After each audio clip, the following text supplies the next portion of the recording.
Saraswati High School Khed showed the following position as on 31st March 2018.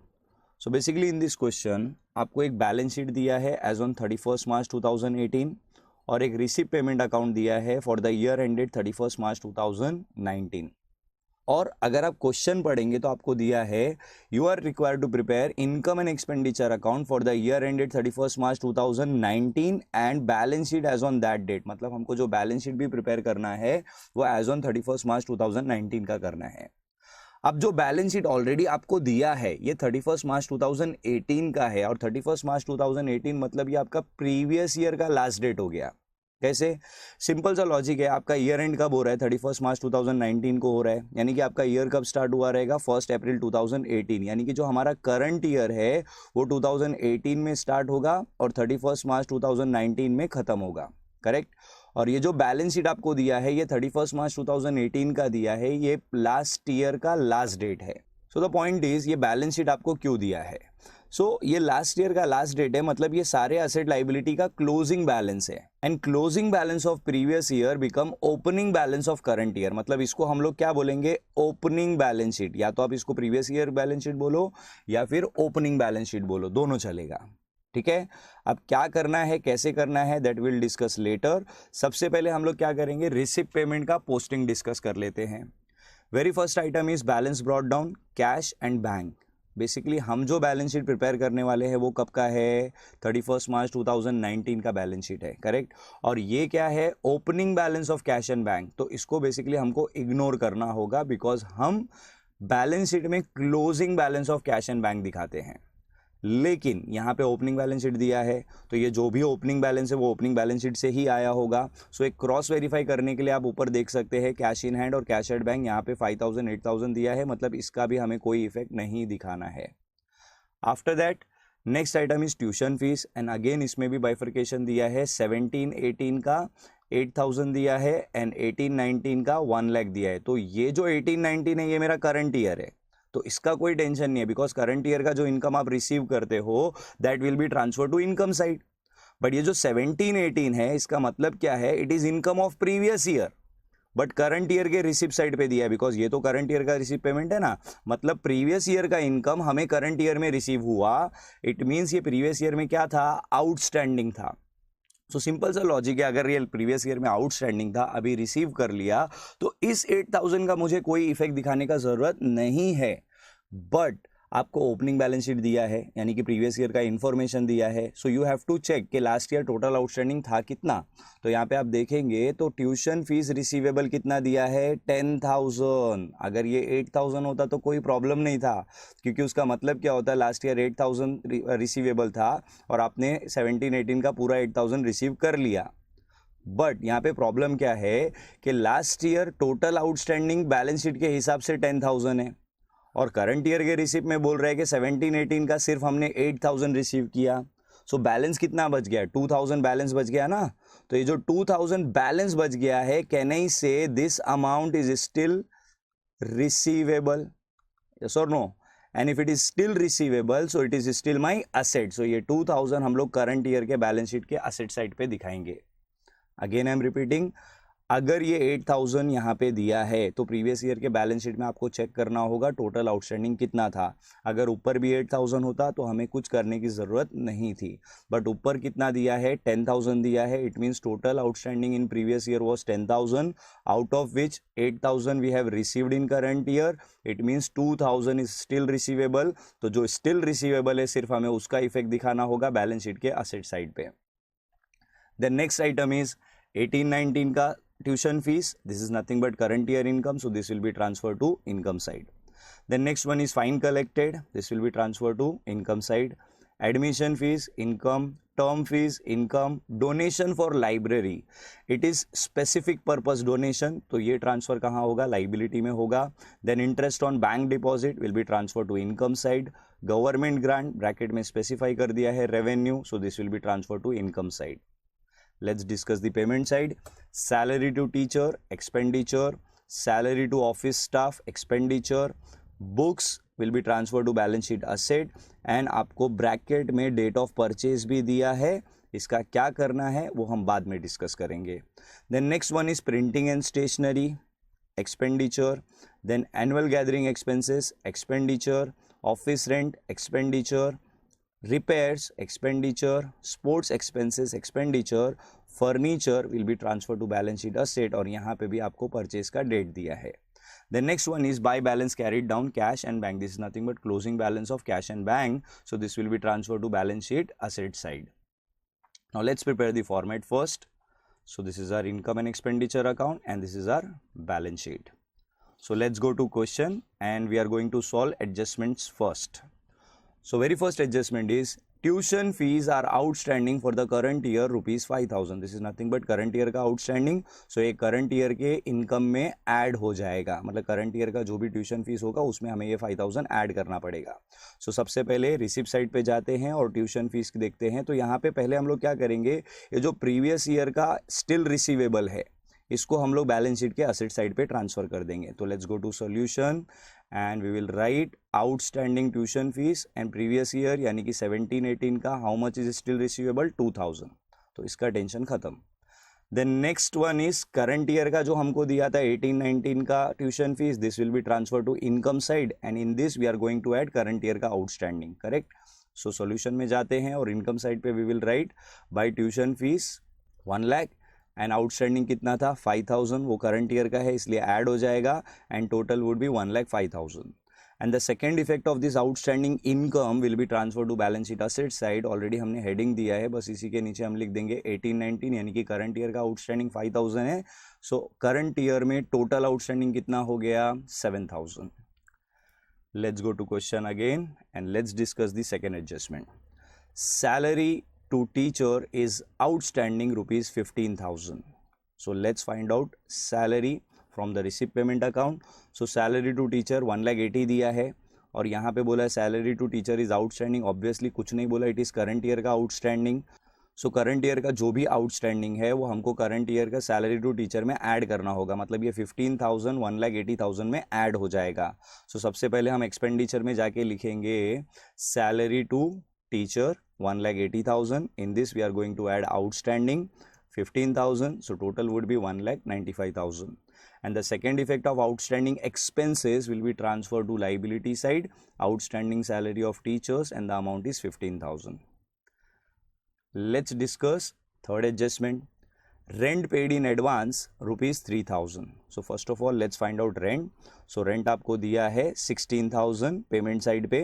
So this office rent will be transferred to expenditure and from this we are going to subtract this advance because it is prepaid. So let's go to solution and we will write to office rent 16,000. From this we are going to subtract prepaid because prepaid मतलब next year का expense आपने अभी पे किया था.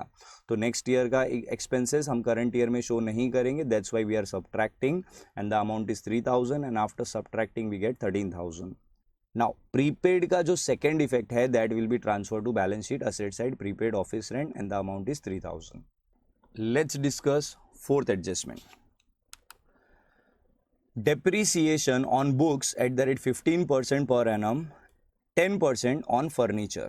So basically यहाँ पे ध्यान क्या रखना है कि हम लोग जब भी किसी असेट पे डेप्रीसिएशन चार्ज करते हैं, so first we will write opening balance of that asset. तो आप देखेंगे तो बुक्स का ओपनिंग बैलेंस कितना दिया है 22,000 दिया है.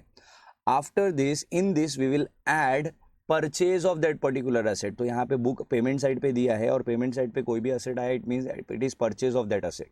तो ये हम लोग उसमें ऐड कर देंगे 15,000. तो टोटल कितना हो गया 37,000. बट रिमेंबर हम डायरेक्टली इस पे डेप्री चार्ज नहीं कर सकते बिकॉज ये जो ओपनिंग बैलेंस आपको पहले से 22,000 दिया है इस पे पूरे 12 मंथ्स का डेप्री आएगा बिकॉज ये ईयर के स्टार्ट से लेके ईयर के एंड तक आपने यूज़ किया, तो इसके ऊपर पूरे 12 मंथ्स का डेप्री आएगा. बट ये जो नया बुक्स आपने खरीदा है ये कब खरीदा है 1 जनवरी 2019 और ईयर एंड कब हो रहा है 31 मार्च 2019, यानी कि आपने सिर्फ 3 मंथ्स यूज़ किया. यस और नो? तो ये जो 15,000 पे आप डेप्री चार्ज करेंगे तो सिर्फ 3 मंथ्स के लिए चार्ज करेंगे. एक बार कैलकुलेशन देख लेते हैं.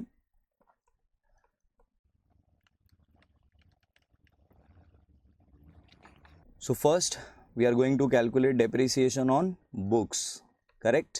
और इसको हमें 2 पार्ट में डिवाइड करना होगा. सबसे पहले हम ओपनिंग बैलेंस पे डेप्रीसिएशन चार्ज करेंगे. सो ओपनिंग बैलेंस का फिगर यहाँ पे कितना दिया है बुक्स का 22,000. इस पे हमें कितना परसेंट डेप्री चार्ज करना है 15%.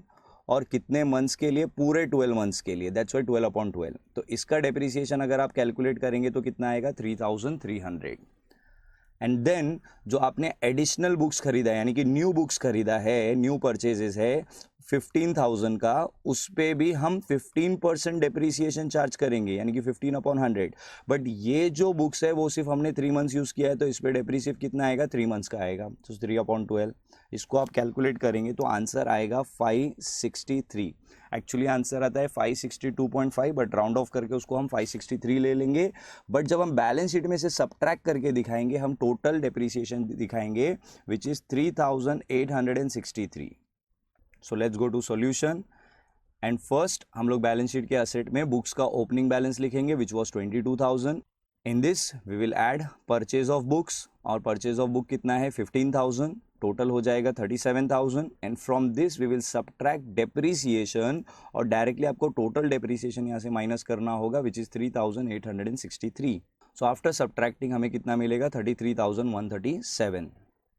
नाउ इसके बाद हमें नेक्स्ट जो डेप्रीसिएशन चार्ज करना था वो किस पे था, फर्नीचर पे, करेक्ट। तो सबसे पहले हम क्या करते हैं, फर्नीचर पे भी डेप्रीसिएशन का कैलकुलेशन देख लेते हैं। तो अगेन यहाँ पे भी सेम लॉजिक है। सबसे पहले हम क्या करेंगे, फर्नीचर के ओपनिंग बैलेंस पे डेप्रीसिएशन चार्ज करेंगे। तो ओपनिंग बैलेंस हमारा फर्नीचर का कितना है 40,000 है। सो 40,000 पे जब हम डेप्रीसिएशन चार्ज करेंगे कितना परसेंट, 10% है ना, 10% था। और कितने मंथ्स के लिए, ओपनिंग बैलेंस पे पूरे साल के लिए, बिकॉज वो ईयर के स्टार्ट से हमारे पास है। तो इस पे डेप्रीसिएशन जब आप कैलकुलेट करेंगे तो 4,000 आता है। फिर उसके बाद हमने जो न्यू खरीदा है यानी कि न्यू फर्नीचर खरीदा है कितने का, 50,000 का। तो जब आप इस पे डेप्रीसिएशन चार्ज करेंगे 10%, तो कितने मंथ्स के लिए चार्ज करेंगे, इसका डेट ऑफ परचेज है जुलाई, यानी कि 1 जुलाई से लेके 31 मार्च, यानी कि हमने कितना मंथ्स यूज़ किया 9 मंथ्स। तो अगर आप कैलकुलेट करेंगे तो आपको आंसर आता है 3750। सो हमें बैलेंस शीट में डायरेक्टली टोटल डेप्रीसिएशन दिखाना है which is 7,750। Now let's go to solution. So पहले हम लिखेंगे opening balance of furniture which is 40,000. In this we will add purchase of furniture which is 50,000. So total furniture would be 90,000. And from this we will subtract depreciation जो अभी हमने calculate किया था 7,750. And after subtracting we get 82,250. And the second effect of this depreciation will be transferred to expenditure side. We will give heading to depreciation. First we have charged depre on books. Total depre कितना था 3863. Then हमने furniture पे depre charge किया 7,750. So total depreciation is 11,613. So with this we have completed all the adjustments. So let's go to question again. And first we will do the posting of opening balance sheet and then उसके बाद हम receipt payment का posting करेंगे। So very first item is capital fund. So this capital fund will be transfer to balance sheet liability of current year. तो हम यहाँ पे लिखेंगे capital fund 6,80,000। Then next one is entrance fees. तो entrance fees के बारे में सब में कुछ नहीं दिया था, so as it is liability में ही ट्रांसफर हो जाएगा। सो हम लाइबिलिटी में अगेन लिख देंगे entrance fees 20,000। Then next asset side पे देखते हैं, cash in hand, cash at bank, कुछ नहीं करना है। लेबोरेटरी किधर ट्रांसफर हो जाएगा, बैलेंस शीट असेट। बिल्डिंग के ऊपर भी कोई एडजस्टमेंट नहीं था, तो ये भी बैलेंस शीट के असेट में ट्रांसफर हो जाएगा। So let's go to solution. We will write laboratory 15,000, building 6 lakh. Let's go to question again. Then next item क्या था, फर्नीचर, बुक्स ऑलरेडी हम कंसिडर कर चुके हैं, ट्यूशन फीस ऑलरेडी हो चुका है। देन आते हैं रिसिप्ट पेमेंट की पोस्टिंग पे। बैलेंस ब्रॉट डाउन, कुछ नहीं करना है। Tuition fees already recorded. Fine collected, admission fees, term fees, ये तीनों आइटम कहाँ ट्रांसफर होगा, इनकम में। So let's go to solution. तो सॉल्यूशन में हम इनकम साइड पे जाके लिखेंगे fine collected 2,000, admission fees 10,000, term fees 7,000। Let's go to question again. Then next item क्या था, donation for library. Specific donation है तो ये लाइबिलिटी में ट्रांसफर होगा। So let's go to solution and liability में हम जाके लिख देंगे donation for library and the amount is 1,000. Let's go to question again. Next item क्या दिया था, interest on bank deposit and government grant, दोनों इनकम में आएगा। सो सॉल्यूशन में जाएंगे और इनकम साइड पे हम लिख देंगे interest on bank deposit 5,000, government grants 2 lakhs. Let's go to question again. Payment side का पोस्टिंग डिस्कस करते हैं. Salary to teacher already recorded, salary to office staff expenditure में ट्रांसफर होगा. सो सॉल्यूशन में चलते हैं और एक्सपेंडिचर में जाके लिख देंगे to salary to office staff and the amount is 30,000. Let's go to question again. Next item क्या था? Books already recorded. Then printing and stationery, annual gathering expenses, office rent already record हो चुका है. Repairs expenditure में जाएगा and sports expense भी expenditure में जाएगा. यानी कि ऑफिस रेंट ऑलरेडी रिकॉर्ड हो गया, उसको छोड़ के बाकी जितने भी आइटम हैं सब एक्सपेंडिचर में ही जाने वाले हैं. सो हम एक्सपेंडिचर में 1 बाय 1 रिकॉर्ड करेंगे. Printing and stationery 5,000, annual gathering expenses 10,000, repairs 15,000, sports expenses 5,000. Let's go to question again. उसके बाद furniture already recorded. Then balance carried down, it is nothing but closing balance of cash and bank. This will be transfer to balance sheet asset side. तो हम balance sheet के asset side में जाएंगे और लिख देंगे cash in hand 8,000, cash at bank 12,000. So with this we have completed posting as well. Now let's do the balancing. First we will close income and expenditure account. Let's find out total of income side. So credit total होता है 3,29,000. Then हम debit total अगर find out करेंगे so 2,84,613 and after subtracting we get the balancing figure which is 44,307 and this is nothing but surplus. Why surplus? Because credit was greater than debit. It means income is greater than the expenses. तो जो balance आएगा वो surplus होगा.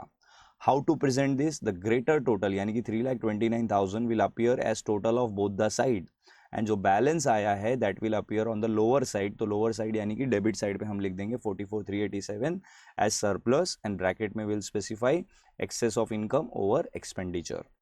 Now this surplus will be transferred to capital fund. So capital fund में हम add करेंगे surplus 44,387. So total capital fund would be 7,24,387. And after this balance sheet tally हो जाएगा and the tally figure is 7,60,387.